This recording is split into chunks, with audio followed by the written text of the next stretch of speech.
अब question number 7 को देख लो। If a6 plus a4 is equal to 6 and a6 minus a4 is equal to 2/3 find arithmetic sequence. तो arithmetic sequence find करो। तो arithmetic sequence हम किस तरह फाइंड करते हैं? जो अरिथमेटिक सीक्वेंस का जनरल फॉर्म है वो है an is equal to a1 plus n minus 1 n2 d। ये हमारे पास अरिथमेटिक सीक्वेंस है। तो यहाँ पे देखो ना हमारे पास a1 है और ना हमारे पास d है। तो सबसे पहले अरिथमेटिक सीक्वेंस से पहले आप लोग a1 फाइंड करोगे कि a1 की वैल्यू क्या है और d की वैल्यू क्या है। जब ये दो वैल्यूज आप लोग फाइंड करोगे तो वो यहाँ पे हम पुट करेंगे तो हमारे पास बन जाएगा अरिथमेटिक सीक्वेंस। अच्छा, तो a1 और d हम किस तरह फाइंड करेंगे? a1 और d के लिए हमें गिवन है यहाँ पे a6 plus a4 is equal to 6, इसको इक्वेशन 1 कह दो। a6 minus a4 is equal to 2/3, इसको इक्वेशन 2 कह दो। अगर इनको मैं ऐड कर दूंगा इन दोनों इक्वेशंस को तो यहाँ पे ऑलरेडी प्लस है, इससे आ जाएगा 2a6 और ये दोनों कैंसिल हो जाएंगे। यहाँ पे आ जाएगा 6 प्लस 2/3, तो इसका LCM low. 2a6 18 plus 2 divide by 3, तो a6 आ जाएगा 2a6 आ जाएगा 20/3 और जब आप इसको 2 पे डिवाइड करोगे तो a6 बनेगा 10/3। सबसे पहले मैं इंडिविजुअली a6 और a4 की वैल्यूज फाइंड करूंगा। ये मैंने a6 फाइंड किया, अब a4 मैं फाइंड करूंगा। तो हमारे पास है a6 plus a4 is equal to 6। तो अगर मुझे a4 चाहिए तो a4 मैं लिख सकता हूँ 6 माइनस a6। तो a6 की वैल्यू मैं फाइंड कर चुका हूँ। a6 हमारे पास है 10/3, तो a4 बन जाएगा 18 माइनस 10 डिवाइड बाई 3। a4 आ जाएगा 8/3। a4 क्या आ जाएगा? 8/3 आ जाएगा। This is a4। तो इंडिविजुअली मैंने a6 भी फाइंड किया और हमने a4 भी फाइंड किया। अब यहाँ पे देखो जो अरिथमेटिक सीक्वेंस का जनरल फॉर्म है उसको मैं किस तरह लिखता हूँ? an is equal to a1 plus n minus 1 n2 d। ये अरिथमेटिक सीक्वेंस का जनरल फॉर्म है। एक दफ़ा मैं n की जगह 6 पुट करूँगा तो ये आ जाएगा a6 is equal to a1 plus 6 minus 1 5d आ जाएगा।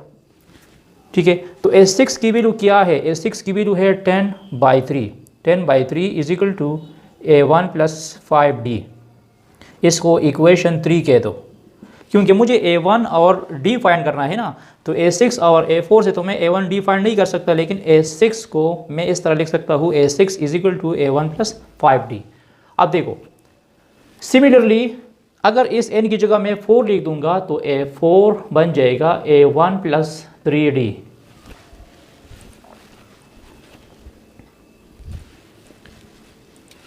क्या जाएगा? a4 is equal to a1 plus 3d। तो a4 की वैल्यू क्या है? a4 की वैल्यू है हमारे पास 8/3 is equal to a1 plus 3d। तो ये हुआ इक्वेशन 4। अब इक्वेशन 4 को देखो और इक्वेशन 3 को देखो, इन दोनों को मैं सॉल्व करूंगा। तो यहाँ पे भी a1 है और यहाँ पे भी a1 है, तो इसकी सब्ट्रैक्शन करो। 10/3 is equal to a1 plus 5d into 8/3 is equal to a1 plus 3d। तो ये बन जाएगा 10/3 माइनस 8/3। यहाँ पे ये दोनों कैंसिल हुए, 5d से 3d माइनस करो 2d आ जाएगा। इसका एलसीएम लो तो ये आ जाएगा 10 minus 8 is equal to 2d। तो 10 माइनस 8 से क्या जाएगा? 2 divide by 3 is equal to 2d। तो ये दोनों कैंसिल हुआ। d की वैल्यू अब आ चुकी है 1/3। d हम फाइंड कर चुके हैं, वो क्या बन गया? 1/3 आ चुका है। अब हम जो है मतलब a1 की वैल्यूज फाइंड करेंगे। तो a1 की वैल्यू मैं किस तरह फाइंड करूंगा? जो मतलब इक्वेशन 3 या 4 है, इक्वेशन 3 को देख लो। इक्वेशन 3 मैंने लिखा है इस तरह 10/3 is equal to a1 plus 5d। तो d की वैल्यू क्या मैं निकाल चुका हूँ? 1/3 है, तो 10/3 a1 प्लस 5 इंटू 1/3। तो ये इस साइड पे आ जाएगा 10/3 माइनस 5/3, तो a1 बन जाएगा 5 divide by 3। This is a1। ये A1 की वैल्यू है, ये हमारे पास A1 की वैल्यू है। तो अब अगर आपको अरिथमेटिक सीक्वेंस चाहिए तो यहाँ A1 भी मैं फाइंड कर चुका हूँ और D भी फाइंड कर चुका हूँ।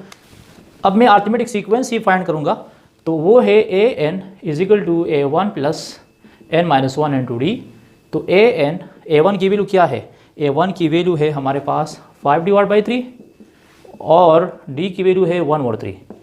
तो यहाँ आप लोग अब N की जगह अगर 1 पुट करोगे तो 5/3, पहला टर्म 5/3 आएगा। N की जगह 2 पुट करोगे तो 5/3 प्लस 2/3, इससे 7/3 आ जाएगा। A2 हमारे पास 7/3 होगा। तो ये हमारे पास रिक्वायर्ड अरिथमेटिक सीक्वेंस बनेगा। मतलब यहाँ आप लोग N की जगह 1 2 3 पुट कर सकते हैं। अच्छा, इसके बाद thanks for watching this video. इसके बाद मैं नेक्स्ट लेक्चर में इसकी रिमेनिंग क्वेश्चन